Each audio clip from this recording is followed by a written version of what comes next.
Is promising, pero siyempre gusto ko lang ipakita sa'yo yung siyempre yung potential.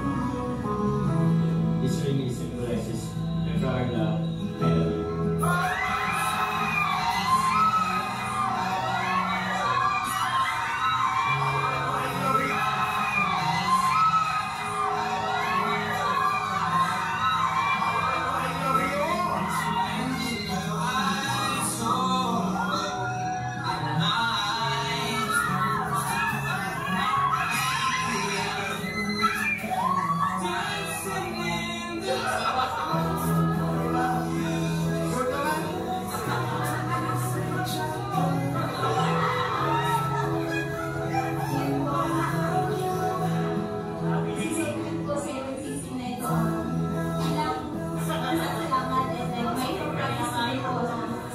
Nandito lang din po ako kahit na anong mangyari. And then, syempre, kasama po natin yung mga taong naandyan, sumusuporta at patuloy na nagmamahal sa atin hanggang dulo.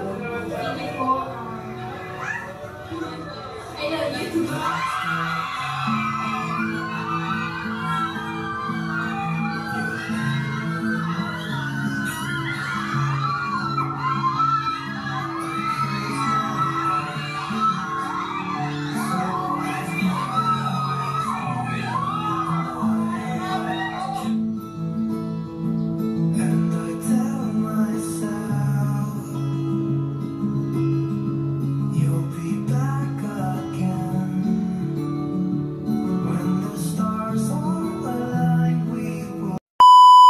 Si Carla. Carla! Jomar o Kalinga Prab? Bot. Bot? Ayaw mo ng isa lang? Jomar o Kalinga Prab? Bot. Ayaw mo talaga iba si Kuya Rab niya. Okay.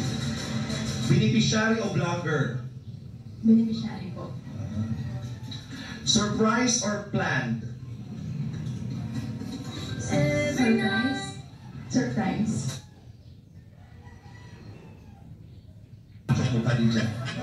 Bicol or Manila? Bicol po. Small business or YouTube career? Small business po. Iyak o tawa? Tawa po. Puto o kutsinta? Bot. Oo, ito malapit sa kanya. Puto. Nakainin niya eh. Naiinit ang ulo ko. Tuktok na nakikilagan ako. Boyfriend o asawa? Asawa.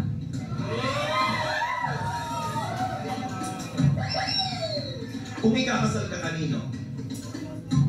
Sa kanya.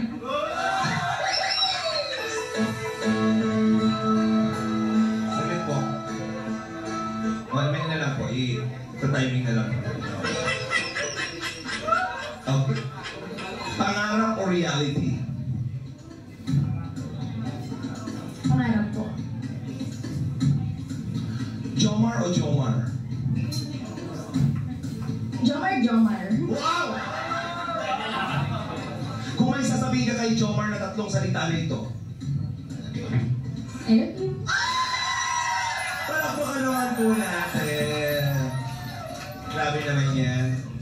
Grabe naman talaga si Carla. Hindi ka naman hiyain, no?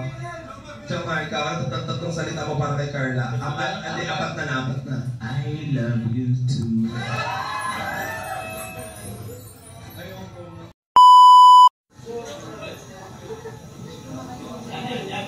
Ito ha, kung anong nararamdaman, anong gusto sabihin dito sa harap ng mga tao ha, totoo. Yun, gusto ko lang mag-thank you sa love and support na binibigay mo parati. Sa patience, syempre.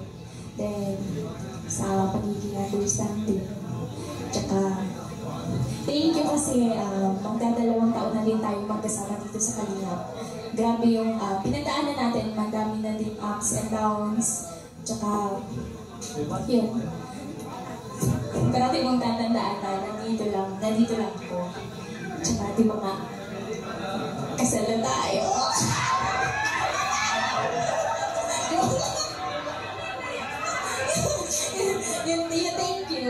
Thank you so much. Parati. I love you.